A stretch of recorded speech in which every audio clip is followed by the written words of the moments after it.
Hey guys, my name is Emil and you're watching Techno Right.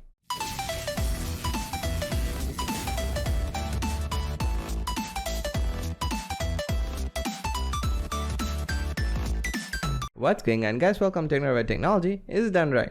So in today's video I'm going to teach you on how to fix the Windows cannot find wt.exe error, and make sure you type the name correctly into Windows 11. So it's a very simple process and let's get straight into it. So what you're going to do first is you should have Windows Store here, but I unpinned it. So I'm going to click on my start button and type in store. So Microsoft Store should open.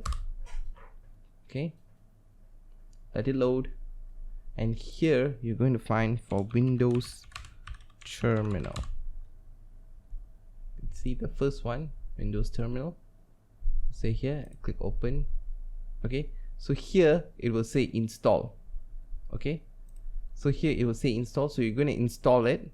Once it's installed, you can click on open here, and Windows Terminal should open without any other issues. So that's about it guys. If you have any other questions or any other problems, please put them down in the comments below. And I think that's about it, so please rate, comment and subscribe, and I'm out.